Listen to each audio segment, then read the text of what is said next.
you make sure you're making the right bet, right? It can't be a shitty application. But with what Ryan just described, if you got serious about that, you found a customer in pain, you found somebody who you could go out and reach and touch, and all you did was perfect that one application of AI and automation and made it better, I bet you guys could probably make more money. That's what I spend a lot of my time thinking about, which is, do I want to be in the refrigeration business or the Coca-Cola business? Because I'm sitting around going, guys, trust me, refrigeration is going to change your business. And they're dumb and slow acting. So I'm like, I'll start Coca-Cola. Because I can do better than you for less money, faster, and at more scale. Because you guys think, using a VA is impressive, right? So like, all I mean, challenging you, Ryan, as you guys think about your next 10 years or whatever, with what you just described, that's a $50 million high ARR SaaS company if you build it right. Ladies and gentlemen, boys and girls, we got John Matzner in the house. John, how are you, sir? Doing well. How are you? I'm great. Yeah, we got Tony and myself. So John, for those who don't know you, take a second, brag about yourself. We know you got some history in hunting the bad guys, and now you're in the hiring space. You do all sorts of stuff. So yeah, take a second, brag about yourself. Tell the people who John is. Sure. So my background, I worked for the American government, working primarily at the State Department. So living and working abroad. I lived in South America, North Africa, and the Middle East.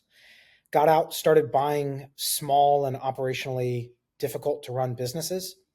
And as a result of that, got good operationally in terms of hiring globally, which is how I spend most of my time now, but also using kind of automation, and AI wasn't around when I was doing this. But I've now spun that into a bunch of different efforts and have had a lot of fun and a lot of success. The big thing that I write and talk about a lot is leverage, is how to get a big output from a small input. I wrote a newsletter about that, do some advisory work, and like building and buying small businesses and growing them. So that's my background. Fantastic. Love it.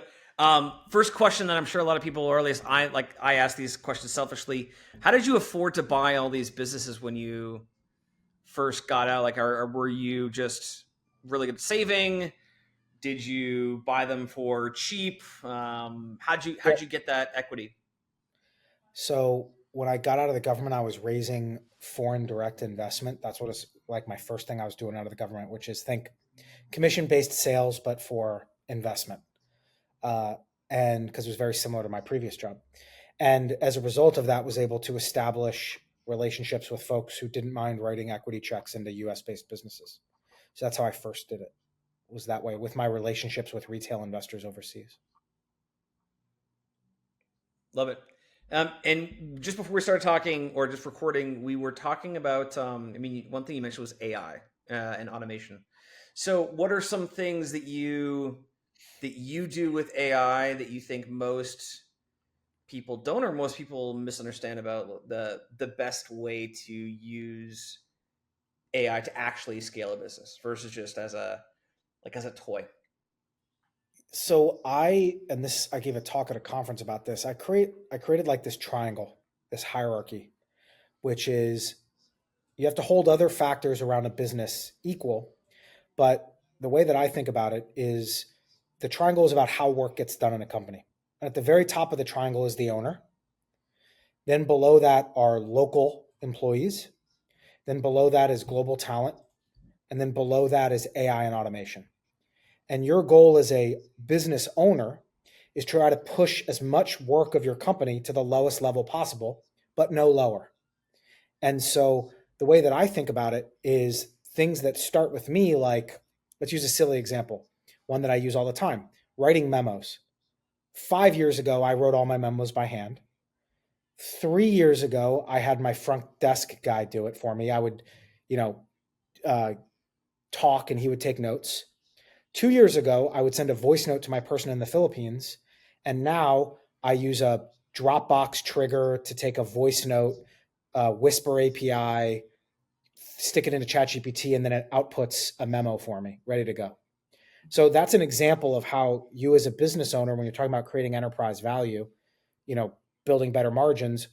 I think of it as creating the systems that allow you to push things down that pyramid. And so I've been pretty successful in doing that, which means I get to build great businesses and don't have as much heartburn. So that's how I think about it. And there's a lot of different ways to do that. A great easy place to start is things that are currently being done with global talent are oftentimes the best places to look to automation. Yeah, I would agree with that, and I would also say that there's sometimes I'm sure you run into this too, like where people will say, "Well, I want to automate because I don't want to pay the $500 a month for the the person in the Philippines or whatever." And like I would say like, yes, there's a degree of truth in the sense that AI can or automation can save you money, but if you don't want to pay for somebody else to delegate, if you're that poor, or the system just doesn't seem that worthwhile to you, like it's probably a sign there's another problem in the mix somewhere. Like you don't have enough revenue, or you don't value the skill of delegation I think that much. I think it's when I think about what prevents people from moving things down the pyramid. Generally speaking, it's uh, lack of systemization. They're not clear on what a qualified lead is. They're not clear on how work Yeah, flows through their business. So when I talk to business owners who are kind of below a certain level, the way that I think about it is drive sales and then delegate and automate. But you have to be driving sales because if you don't have revenue, nothing matters. And so, based on the industry, in my experience, it usually is around $1 million a year in revenue, where they can start thinking more about how work gets done rather than just doing all the fulfillment yourself. Now, again, if it's SaaS, the number is way lower than that. If it's a restaurant, the number is way higher than that. It's somewhat based on cost of goods sold and things like that. But broadly speaking, I find around $1 million in revenue, we can actually start looking at how work gets done in your company more systematically. And if they're below that, the answer is you need to sell more before you start thinking about delegating and automating. Go build a reliable sales channel. That's what I usually yeah. think of. I just tweeted about this today actually, where this I think a lot of the problems can be, or you can quickly reveal systems problems by just like getting more clients. Yeah, And the role of systems is not to, I think a lot of people use, or a lot of the discussion I hear around systems and like automation and stuff is like as a thing that you should do as much as possible of. And I would like, as an automation guy, it's like nice to hear that people value your work, but at the end of the day, your job is not to make as many SOPs or as many flowcharts or as many automations as possible. Your job is to solve problems that scale the business and to like scale the business. So if you, I think there's a lot of times where people, if they're uncomfortable with the prospect of selling or expanding a business, they will fall back on automation as like or like systems and tweaking their as a nice to SOPs have. as yeah, as like a form of like productive procrastination, right? I will say like I think the business model drives a lot of like where things are at, but yeah, about $1 million a year is, I mean, certainly above that. It depends. Like info products, I would say $1 million a year correct, is maybe on the correct, low side. correct. Depends on the company. Ecom, Yeah, yeah, yeah, like what your actual yeah. what But your that's just what I've seen model is. roughly. Yeah, Yeah, that's roughly what I've seen, and it's even more than the business model to me. It's actually the cost of goods sold, right? Meaning how much Yep. margin are you making on that million? right, right. It's really driven by COGS, in my opinion, It's um, nothing. and It's just nothing like a business owner who gets like 2 clients per month or one new client per month, but thinks that not having an onboarding automation is what's stopping him from growing. exactly. Yeah, and Yeah. I think there's a phrase from I listen to a lot of stuff about manufacturing principles like lean and things like that because I Mm, steal a lot of it for my businesses that are all white collar, right? And for services and something like that. And there's a great phrase that I really like, which is people say, "Oh, where do I get started with lean manufacturing?" And the phrase they use is "fix what bugs you." And I say the Right. same thing too with global talent or AI and automation, which is just fix what bugs you. Like focus on that. Don't write an SOP unless you need to, unless there's something that's bugging you, right? right, right, That's right, not right, an end in and of itself, right? Like, don't automate something because it's cool. Automate something because it's going to let you scale faster and make more sales and right, not blow out your fulfillment. So I right. like the phrase "fix what bugs you." You know, Yeah, uh, that's I super. really like it. Tony. It almost sounds like John is like snoping in on all of our client calls because like this whole Right. I come from a manufacturing background actually, so I used to do Oh, okay. So you know like lean. very Yeah. yeah, absolutely, yeah, like Six Sigma and 5S and all that Yeah. kind of stuff. So for those who don't know or who haven't been on Tony and I's and John's calls with their team and various things, um, Henry Ford like not stole the idea, he borrowed the idea of the assembly line from a slaughterhouse. And so he like visited Henry Ford, of course, like inventor of Ford cars. So he goes to the slaughterhouse and sees like this these people standing in one place where the carcasses were moving from station to station. So the people were stationary, the carcasses were moving.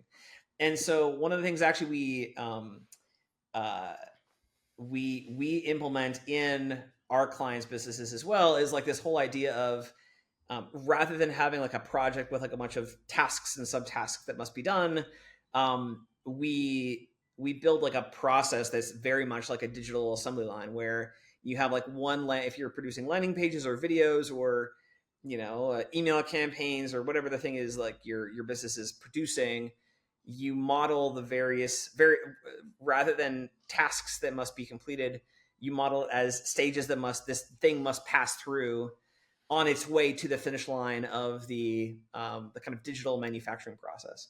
So super interesting. Like we found people really love this idea of, and it's super interesting that like we both independently came to that conclusion, right? Of the manufacturing analogy. But I really like it because like what's crazy is companies like Nestle and Mars Chocolate makes Snickers bars and stuff, and they used to be my clients. So I've seen these processes, and they sell these chocolate bars for $1 a piece, but they still make billions a year. And so it's obviously working, and it's been working for decades for them. It's quite phenomenal how manufacturing actually works if you compare it to almost any other business model. What I find is the more I can make white collar work like manufacturing, the more I can have a predictable output. Mm, And so I think a lot about people say, "Oh, I just get emails and then they turn into proposals." And a right. lot of when I'm improving my companies or finding opportunities to use global talent or finding opportunities to use AI and automation, it starts by being very clear about input, output, transformation, trigger, right? And so it's like, how do you know when you get it? Well, we get an email. Okay.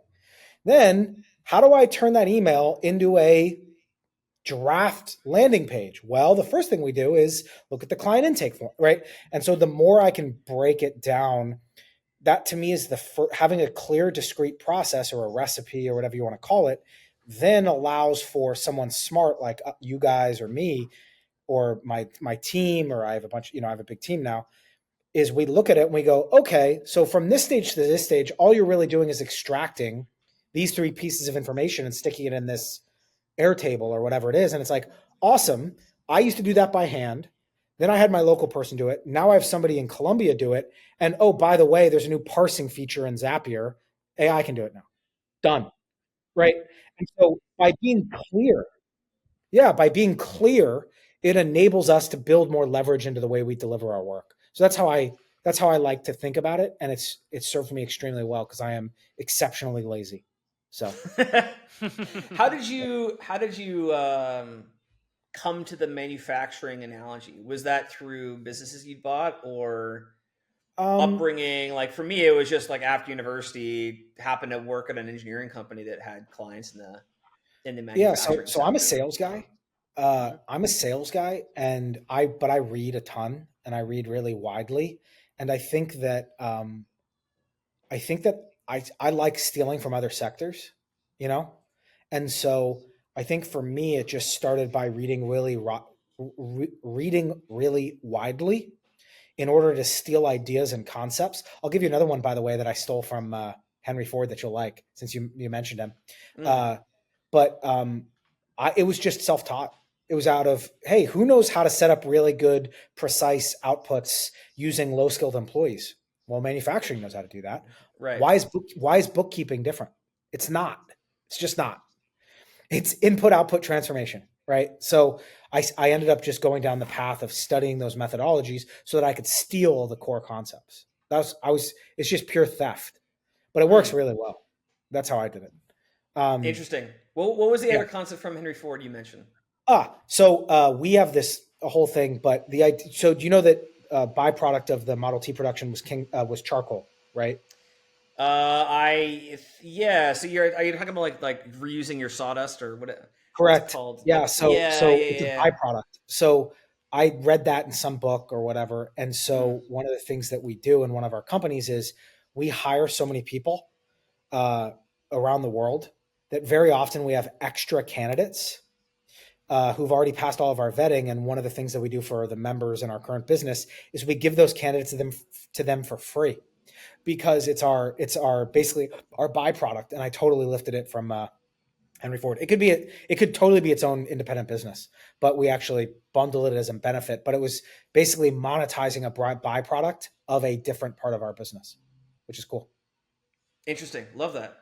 Yeah. What kind of KPIs do you? So like I mean we can walk through like how we the KPIs we track for a process.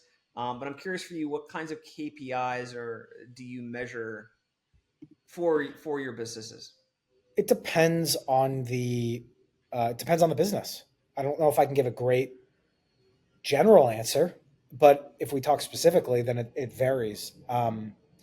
Broadly speaking, I'm looking at unit economics, contribution margin, customer acquisition cost, LTV. Um, those would probably be the big ones that are fairly universal. Um, yeah, gross margins, things like that. Mm, And then beyond the next level would be more specific to the actual business, like what it's producing or what service it's providing. yeah. Are you are you a fan of constraining the process to get more consistency out of the output? What do you mean by constraining? So you mentioned like the recipes and like what is a Yep. qualified lead? What is an Yep. email? Like how do you sort of go about thinking about that way? Yeah. The way that I think about it is pretty universal. So, um, step one is first, I think about, and there's a great book called Output Thinking, John Seifer. Mm, Um, the first thing I do is I look at what the company does. Okay, our job is to deliver automations. Great. Then I look at the sub functions within that company, whether that's the customer acquisition process or whatever. Then I look at somebody who says they're basically currently you can only have one constraint at a time, right? Theory of constraint stuff. Uh, right. I look at who is the sticking part of the company. Then what I do is I have them in conjunction with me or one of my members of the team list out all of their outputs. So what are the outputs of this role? And it's problem solving, a behavior, a thing, a change of status, a relationship, and there's like one other type of output. Then we look at all those outputs and we list them out. And then the first thing that I attack are the low end of their outputs. So you're a lawyer who bills out at $600 an hour. One of your outputs is drafting NDA language, and that shit is easy.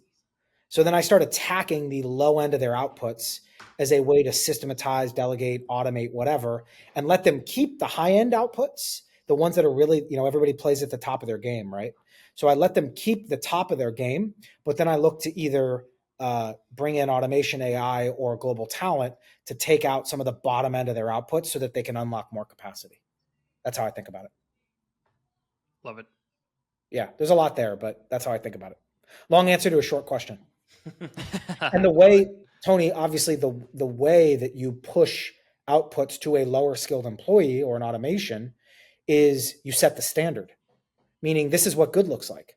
And this is what a qualified lead is. This is right. You externalize the high skill into a way of doing business. You define end state, you define what good looks like, and then you train and enforce the steps to get to that good output, which is a draft NDA or whatever it is. And so that's how you systematize a company and build enterprise value. You guys know that, but that's how I think about it.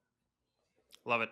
That's like the whole difference between like SOPs and trainings. Like trainings are how we think about things, and SOPs is like how do we deliver the exact same output we're looking for.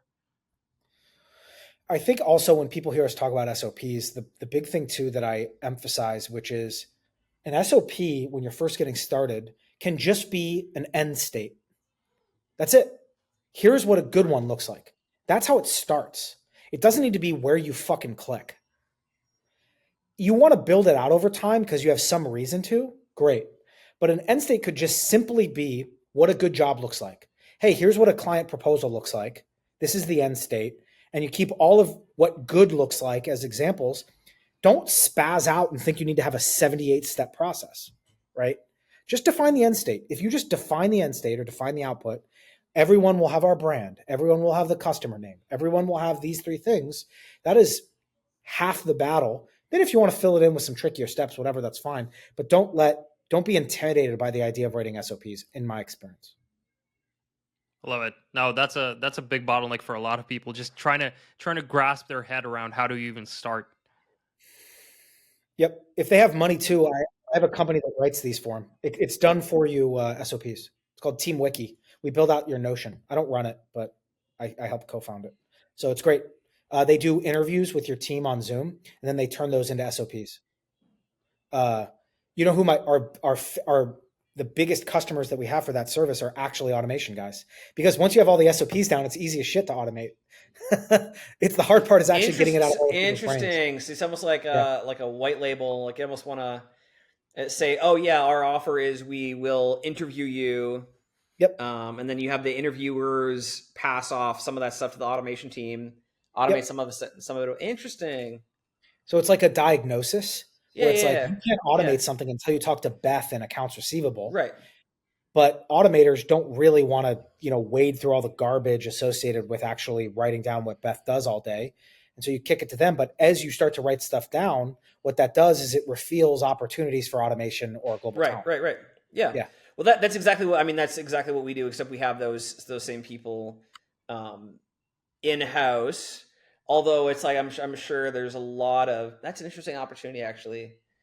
I split it out of my global talent business because we were doing it as a way to make people successful with global talent, which is unless you have a way of doing business, these people are going to flail. And so we started doing it as a part of that. And then people were saying, hey, can you do this for the rest of my company? Not just the global talent.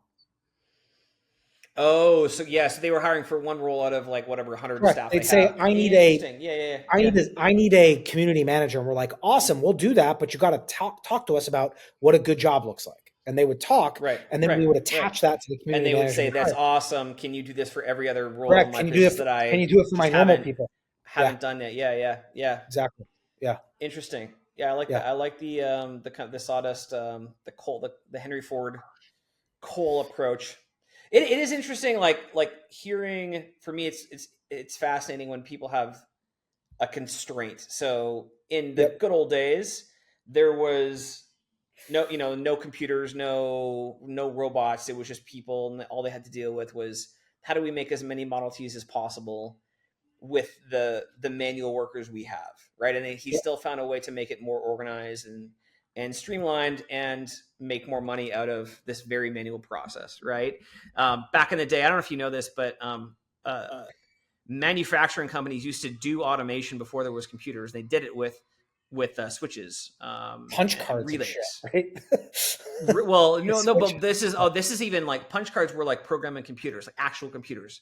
So I'm talking about like an electronic relay. So you have like turning stuff on.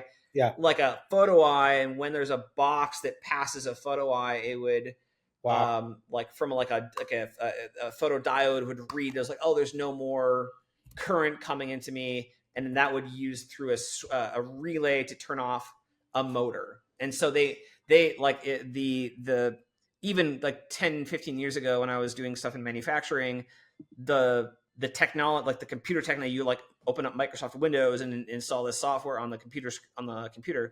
The software that they use is modeled to look like an electrical drawing because these guys that have been working in the factory for 30 to 40 years, the electrical drawing is just what they've always used. Like manufacturing from a technology perspective is actually extremely far behind everything else because they've just been running this process for 30 years exactly like this. And everyone's terrified of changing it because it works it works good enough because they never turn it off. They just run it all the time. They'll turn it off like once every 6 months to clean some stuff or do maintenance on a motor or something like that. But for the most part, they just it's the simplest computer in the world because it pretty much just turns on and always is on. And so the logic is very very simple, but the technology is super interesting. It's like it was based off of relays and like they were literally just wiring things together to make the logic. Like if two relays were in series, it was an and if two relays were in parallel, it was an or, and that was how they did it. Yeah, love it. Yeah. It's like, have you seen the Imitation Game? I have. Yeah. Okay, so it's imagine that. So like the Imitation Game. So Turing.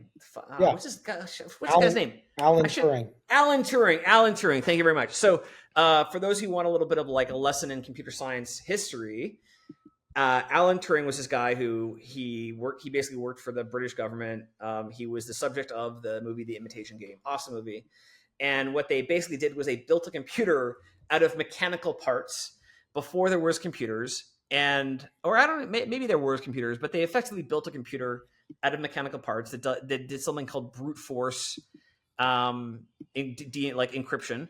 And that's how they cracked the code. It's just like a bunch of motors just running all the time. There's some incredible YouTubes about Enigma, which was the coding machine the Germans were using and how they cracked it.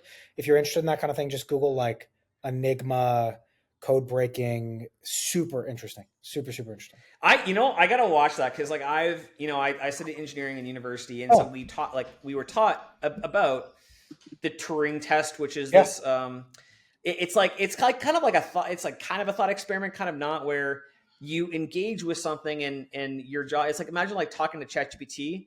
And so the Turing test is basically like, can you tell as a human, can you tell that ChatGPT is a robot, or are you fooled and think it's a computer? And if it passes the Turing, if you as a human think that you're engaging with a computer, then the AI failed the Turing test. And it's the Turing test is named after this guy who built a computer out of like not electrical parts, mechanical parts. And so like something called a transistor, I don't know if you guys are familiar with so transistor is basically an electrical version of a small little switch that can turn on and turn off. And this is something called the Moore's law. If you anybody who's like read a blog or you've read The Hustle or whatever else, people talk about Moore's law of like the cost of transistors is going down at an exponential rate. And so that's how they predict like the cost of, how much a MacBook Pro is going to cost in 20 years or whatever it is. So yeah, I got to check out some of those YouTube videos though on Enigma. Cause like that kind of stuff is very well worth it. Like it's fantastic. It's amazing. Very well worth it. What people were capable of when they had zero technology, or like the Greeks that figured out that the earth revolved around the sun when all they had was like basically just sticks in sunlight and a few rocks to toss around. It's incredible. Like, yeah. What do you think are some of the tools right now? Everyone knows ChatGPT, everyone knows the large AI models. What are some of the tech stacks, some of the tools that you are seeing right now as like really useful for the market? Obviously, what's the new name for code interpreter? I still call it code interpreter. I don't know. It came out the other day. Data analyst or something, but it's code interpreter to me, which is businesses. I was talking to a business owner who owns a tree trimming company, and he exported the call records from he was trying to think about when he should staff his next CSR, hire a new person. I was going to help him hire. And he's like, oh, I don't know when they should work. And I said, he uses a soft phone, air call, whatever. And I said, export all of the call records, put it in a Excel, and then upload it into Code Interpreter. And it can give you got to go back and forth it a couple of times, but it gave him this wonderful plot of when his calls came in and when he was missing calls. And we knew exactly when he needed to staff a person. So you get like this junior data analyst for freaking nothing. It took him 20 minutes. So yeah, that would be an example of one. Code interpreter, I think, is something that people don't understand the implications of. It's absolutely insane. Data. The second one that I'm very, very bullish on sounds like you guys are, or maybe you've used some of it, which is especially for these brick and mortar businesses. I think for over the next 10 years, we're about to have an explosion in voice because Whisper has gotten good enough where it is insanely useful. And voice to me is, you can now take voice and turn it into structured data. So as an example, we built a tool just internally where our field sales reps who didn't use computers, they didn't use apps, they forgot their logins, could just call into a number. And we had Whisper. It was just like Twilio, Whisper, some chat or OpenAI. And we were able to extract information. We could even program it to ask him questions. Then we could then extract certain information and then put it in an Airtable base. And now it's like, so my Mexican American crew dude who never remembers his login, he's never going to use CRM, doesn't sit behind a desk, could call in and we could figure out all sorts of stuff from that, right? And so voice, I think, is about to have a renaissance. Or not a renaissance, but I think voice is really going to start exploding because voice is by far the easiest way to communicate with machines. And so my big thing, I'm using voice like crazy personally. I'm using it in my own kind of way that I do my own work, but I think voice is about to fucking explode. Interesting. Yeah. So that's fascinating. I think like the thing or the lesson that I take from that is, and I had this lesson for myself, right? Recently, I built a content repurposing system, and for the longest time, I thought to myself, we do about 150 to 100 features per week for clients, and so I thought to myself, well, I should market as many of these as possible. I should take screenshots and tell people about all the stuff we built, and then I struggled for like weeks and weeks and weeks because it just didn't like. I felt a resistance to that, and psychologically, it didn't click, right? And then finally, I realized, well, hold on a second, I don't actually need to market everything. There's some things I just I just want to talk about some stuff, and there's other stuff I don't want to talk about. So rather than the interface being, okay, I'm going to get this entire list of more than 1,000, 1,500 or so features for clients and try to just market all of them, I just went through and screenshotted the fun stuff and social proof from Slack and screenshots of testimonial videos and screenshots of whatever and dumped them all in a folder and said, okay, I'm going to just make an automation that just grabs these, makes a row for each of them, and allows me to repurpose posts across social platforms about each of these images. And it was crazy how much easier it was to create content. Simply because the interfaces was different. So rather than the interface being a list, it was a photo, and that was it. And it had, the photo, of course, had a lot of the idea of the content within it. But I think that's, we personally don't use voice, or we don't a lot, anyways. But I think that's super interesting because it really is. I can speak from personal experience here, for me anyway. Changing the interface, making the interface more natural. Correct. We use this with like some of our clients use, we have a client that does like Amazon stuff, and they constantly get these like tickets and emails and stuff from Amazon. So like building a mail hook that grabs all the information from the email automatically. So when it's received, it kind of forwards in and automation parses it using something called a regular expression. And grabs pertinent information, matches it to a client record, and creates a ticket against that client. Something like that, like just taking away, making the one little input step frictionless so that a ticket can be entered. Correct. Or we use this stuff, we find this really handy for ourselves, a reacting in Slack with a specific emoji to a message. So like a client will say, hey, can we modify this like graph to, show different information in a different way? And we're like, oh yeah, sure, no problem.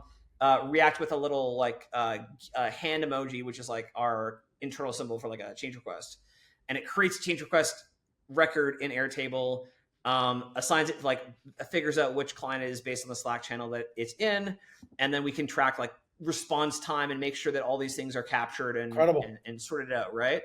And so like changing, I really appreciate what you said about there, like about voice as well, because like changing if anybody can, if you can just make the input to the system easier, like Correct. frictionless as Correct. possible. Yep. So I'll give you an example. I'll give you an It's example. phenomenal. I'll give you something Yeah. that I haven't quite rolled out, but just for my own needs, which is the more content that's good I write, the more money I make. And so I'm trying to think about what are the easiest ways for me to do it. And I was thinking, and none of these tools are fancy, but I'm like, how do I really nail it? And I'm like, here's what I think I would like. Randomly throughout my day, I get an SMS with a content producing question, like, what's something you disagree with most people on, as an example. Right. Maybe it's generated Yeah, from the old previous the content. the old Peter Thiel question, right? Correct. Or whatever, Yeah. right? Maybe Yeah. it's something Yeah. last week you wrote in your newsletter about this. Do you have any more thoughts about it? I get a text and then I respond with a voice note. And that voice note is transcribed, it's punched up, it's formatted with Claude, great creative writer. And now I just created a great piece of content kind of like seamlessly. It wasn't me fucking going in some platform. It wasn't Tweet Hunter. It wasn't the way I don't like to make content. It was content as I experience it throughout my day, which is the best form of content to create. It wasn't batch process, so it all sounds the same. So I've been thinking a lot about where I think I'm really good is taking certain tools and finding no shit applications for them. Like, okay, everybody knows you can do a form in Airtable. Okay, but can I push a message in Slack and then have that find a record in CRM? Like exactly the stuff you're talking, add it to a Kanban board and also, yeah, oh yeah, I can do that. Right. So I'm really good, I think, at coming up with actual practical uses for these really wide open tools that really drive outcomes, whether it's like letting me charge less money, speed up delivery, increase quality, whatever. So that's where I spend a lot of my time. Right. Interesting. So, I mean, we should have a conversation about this because, like, I really enjoy that process as well. There's a couple that I've come up with recently, or not. I mean, not recently. One of our clients came up with this one. Actually, I can't even claim the origin for this, but he goes, "Hey, like, so he's like a content writing company, and he bids on these projects, and he was just making up like an arbitrary." I built this auto bidder for him that was based on a price per page, like calculated kind of page or word count. And up to this point, we had just been kind of like guessing on the price. And so he said, well, Ryan, do you think we could like A/B split the test or split test the price?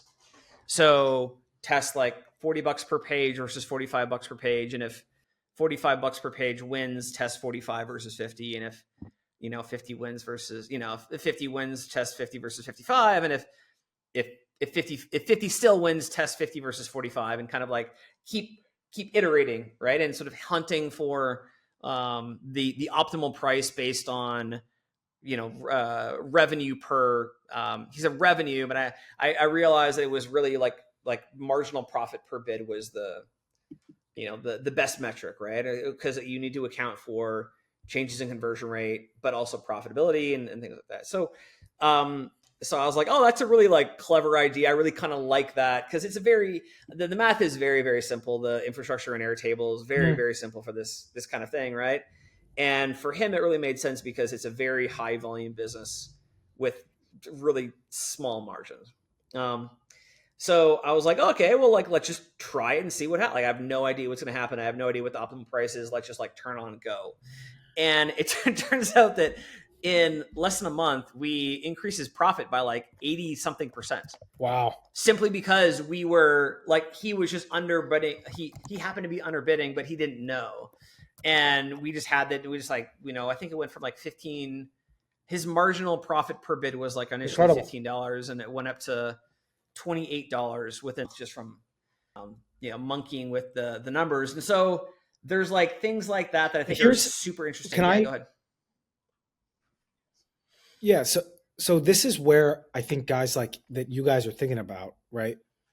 I've thought about this and I've evolved, but I want to hear your guys' answer to this, which is the people who made money when refrigeration was invented weren't the people who built refrigerators, it was Coca-Cola.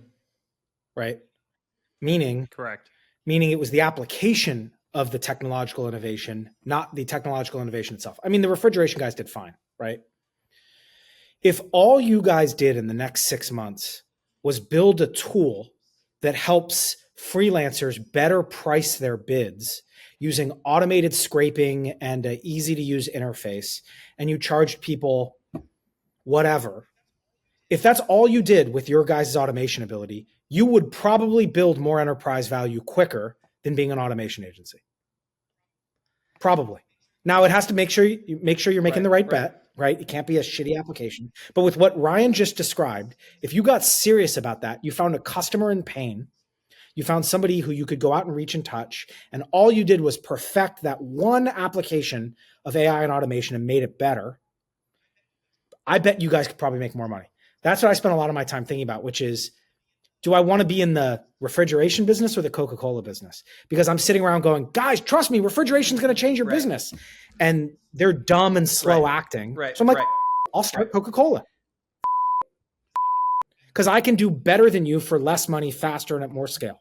Because you guys think, using a VA is impressive, right? So like, all I mean, challenging you, Ryan, as you guys think about your next 10 years or whatever, with what you just described, that's a $50 million high ARR SaaS company if you build it right. Yeah, so I think where Tony and I have like thought about is like basically the agency is an R&D shop, and we have the benefit of being paid by clients to solve a high degree of pain point for a specific business. And then what we can do is then take those insights and spin them out into individual products that can be scaled to multiple people. Right? That I like. Because they're paying you. They're paying you to discover pain in a certain industry. They're basically iterate on it, right? Iterate on it again and again and again. Because we do like we do projects. We do like a sprint model where we develop like kind of a smaller, it's called the agile method, right? So we for like I know you because you're in the lean, right? But so we don't do like a 3-month long project where we go in a dark room and come back with something like supposedly perfect. We do like a little micro feature, implement that, see how you like it and what needs to be built next and how you're engaging with it. So we're kind of constantly iterating in the same way that, by the way, like, I mean, iOS, what's iOS on, like 27 million? Like even 14, Apple didn't do it perfectly the first time, and they have the best, arguably the best talent in the world. And so we very much believe in iteration and building with a user. But yeah, that's kind of how we're thinking about it, is like we have access it's a question for you guys, lots of business models from the inside, because we talk to founders and we see what things they're like really benefiting from and what things they're not benefiting from. And then the next time a founder comes to us and wants to scale, then we can say, well, we've done this for like a dozen other businesses that are just like yours, and so we're pretty sure that these 3 things are the things I would start with. And then we kind of get started a little bit faster with them, and then they all have really crazy cool ideas as well, that sometimes we see across industries as well. Yeah, it seems to me like, I mean, I've done a bit of this and I like it, which is you guys are on the evolution, which I'm sure somebody's written a book about or an article, which is you start with consulting, then you look for opportunities for a productized service, and then you look for opportunities for a SaaS or a product. And consulting is what pays the bills. It's high margin, but not very scalable. But then as you go, you productize it, and now you're like, get our top of funnel tool for, I mean, that's what Russ Brunson did, right? At ClickFunnels, right? I mean, it's it starts with hands-on consulting-y, but that's just until you find out some massive scalable opportunity where you're like, we help you we help you do better janitorial bids because we scrape Craigslist every day for current market rates and allow you to bid to maximum gross margin based on available labor in your geography. You sell that to every fucking commercial janitorial company. Game on. Next corporate meeting's on the yacht if you figure that out. Yeah. So like you guys are, you know what I mean? Meaning I think a lot about game selection and business model selection. And I think you guys are in a really powerful place, which is you get paid to look under the, it's like letting the wolf in the hen house, right? Correct. You're in their business. That's the idea. Right? Yeah. They're paying you to look at their problems. And if you solve it for one of them, they all fucking have it. So it's a really cool, Correct. there's some really cool stuff there that if you guys aren't already thinking about it, I'd be thinking about how to build, great business. How does it get really big? And the way I think it gets really big is productized services or SaaS, probably, based on what I know from Yeah, you guys. and that's the idea. I mean, that's how like IT firms scale. Is like the done for you side will scale inevitably Yep. by just the sheer results, Yep. market growing, right? It will grow. That's your customer But the acquisition, long-term right? That's your customer Right. acquisition, right? Yeah. Right. And the beauty of it is what Ryan said is the R&D. Is like Yeah. you get the Yep. top companies in the market telling you their problems and you're paid to solve it for them. It's incredible. Yeah. Yeah. Can't get better. You have Can't get any people better that are than so that, right? they're so good at getting customers that they have an operations problem, and they're so good at getting customers that they have a bad operations problem, and it's valuable for them to solve it so they can get to the next level. And you get to see like, okay, so what does everybody in SEO do? What does everybody in UGC do? What does everybody in cold email do? What does everybody in real estate do?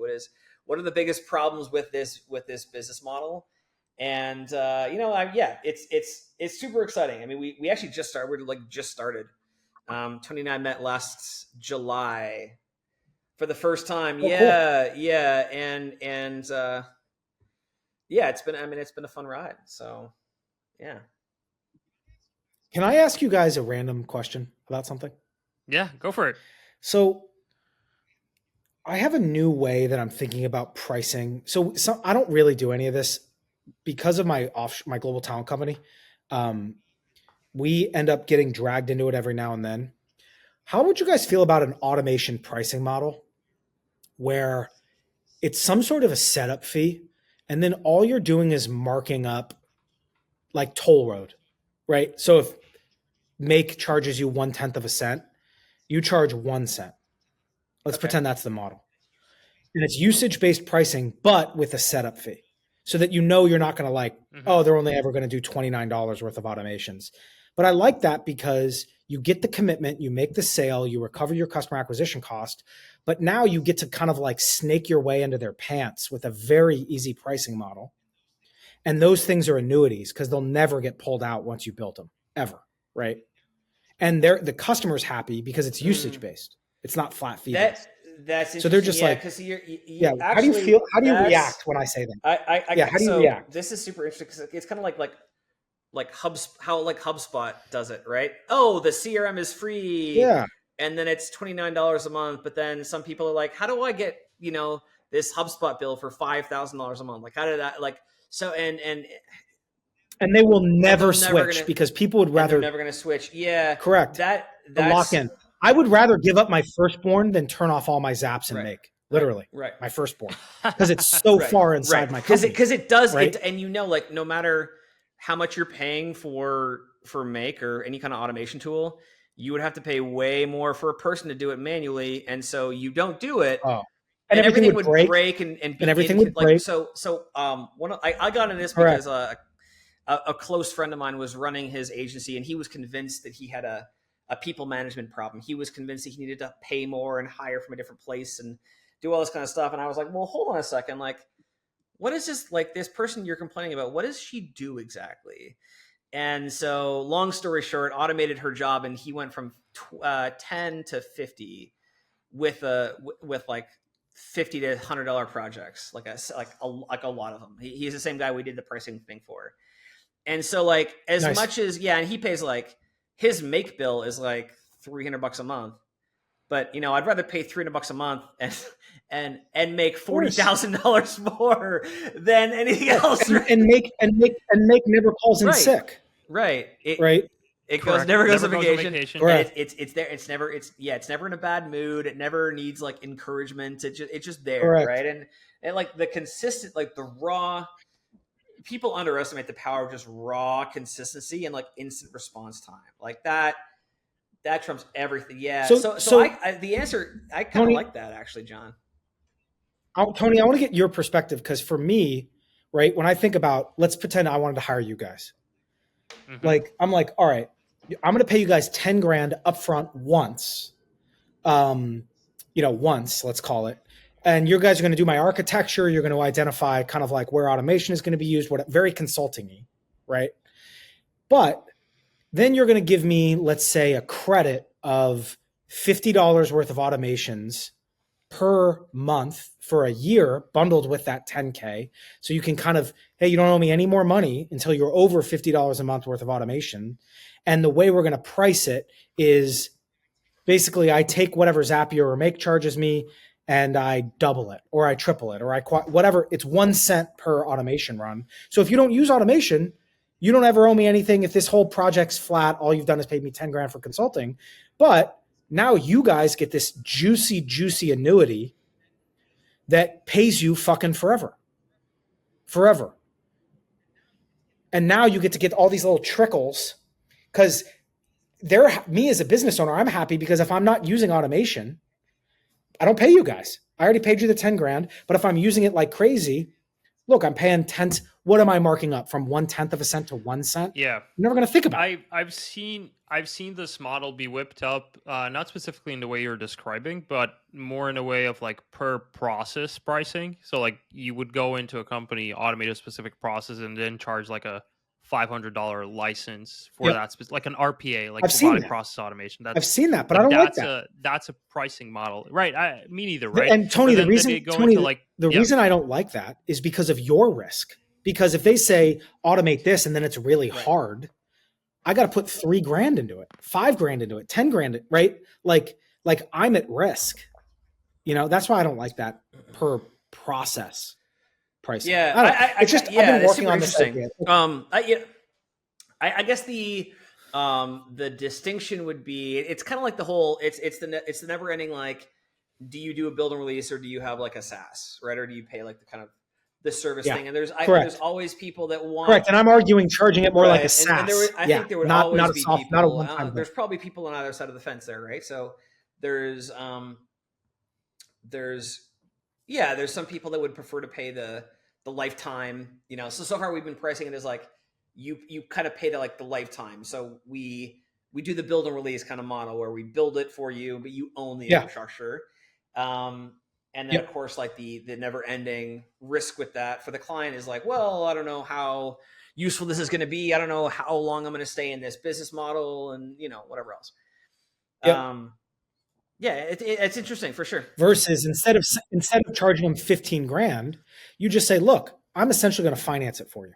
The way I'm going to finance it for you is charge you 10 cents in automation, minimum $200 a month, and that's just maintenance. And then any additional uses are just 1 cent each. And now you're basically leasing back them. It's like SaaS. You basically lease it back to them. Yeah. Right? And now they're like, great, I get to amortize my costs. If it breaks, I can talk to them. They'll fix it. And you guys are like, shit, man. Now if I do, over time, you just get this juicy revenue stream that just turns, it's like royalties. It turns into this tidal wave. So I've just been thinking about pricing automation like that. I'm curious if you guys do any more thinking on it. I'd be interested in your perspective. Yeah, I mean, it is super. It's very, very interesting. We have been thinking about it. So one pricing change we made recently was we realized very quickly that if you cannot build automations on top of like a Google Sheet or a ClickUp or something, it will fall apart. It will be a disaster. They will be very hard to maintain, right? Yep. So we start with a relational database design in Airtable, and we really want people to use it in manual mode for like enough time to get used to it before we start adding automation on top of it, because we want to make sure that people are bought into like this way of working. And we, oftentimes like if you have like the data synchronized in one place, it can solve a lot of the bottlenecks for you. Right. So a lot of businesses don't, especially that are, below probably below 20 to 30 a month, like really don't need a lot of automation at all.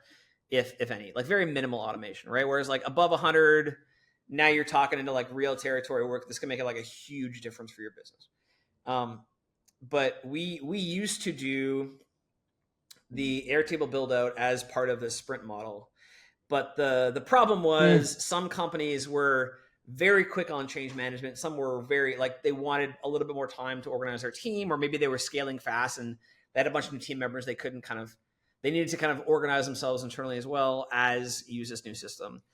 And so we found that you have to synchronize. That's why you charge minimums. That's why you charge minimums in the you have to charge it as a one-time project, because with no time limit, because otherwise when that time rolls by and you build somebody again, they haven't really like received any kind of new value from you. It's a bad experience, Yeah. right? And they're not going to want to pay another Right, bill. right. Yeah, they're not going to want to pay another bill. Right. And so I do think like you need to synchronize the value someone's getting with the bill with the value, right? Which is why Netflix doesn't charge by the day. That's why I like this usage. Right. That's why I like this usage, right? Because like we've got some stuff where it's like, oh, you know, it's unlimited, $5,000 a month, 10 grand a month, whatever. And then they have a month where they don't use it. And like, you know, there's no, and then they get another $5,000. Bill, they get the bill and they're like, well, I didn't pay. Correct. I want to pause it. And so there's like this like awkward starting and stopping thing. Yeah. Correct. Versus you say something like, here's how this works. I look at your project. I tell you what the setup fee is going to be. And you guys just think that's not your huge profit center, but you don't want to be in your pocket. We'll set you up this. Great. It's $7,000. And then it's built on our infrastructure, which we'll maintain, right? If it breaks, we'll fix it. But we mark up the instances of the automation by a couple cents. Right. And now right. But it's like a managed service. And now it's easy for me to say yes to that because if I'm not using it, I don't pay. Yeah, love that. So that's why I was thinking about it. So yeah, we can talk about something else, but I just want to hear you guys' reaction to it. Yeah. Yeah, we'll think about this. We'll think about it offline because that's super interesting. Yeah.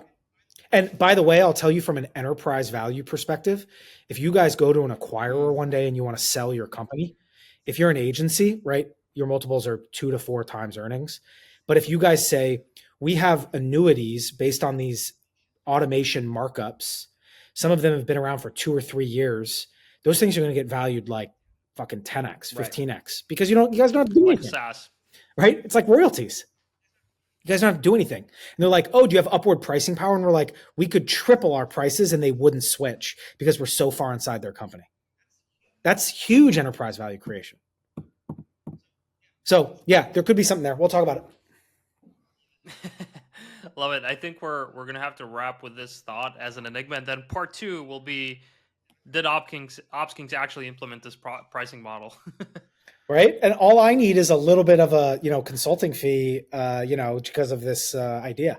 Some little annuity. Just that's why we just what might be. Yeah, the $7,000 podcast fee.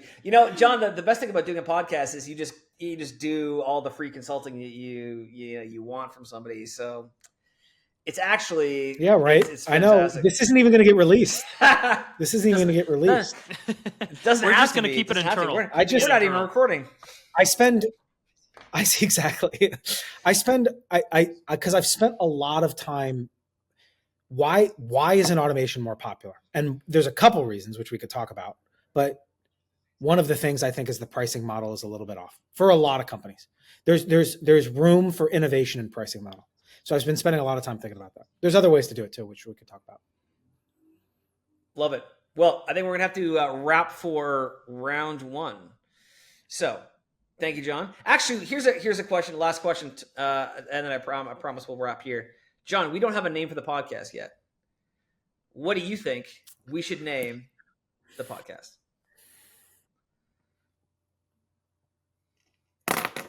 Yacht Week. You guys are both going to be in Croatia. There we go. Yacht Week. There we go. Yeah, love it. That's it. Coming to you live from Yacht Week here in Croatia. That's good. I love it. Love it. Good. But yeah, man. Yeah, cool. John, all right, well, we're going to wrap. All right, let's wrap here.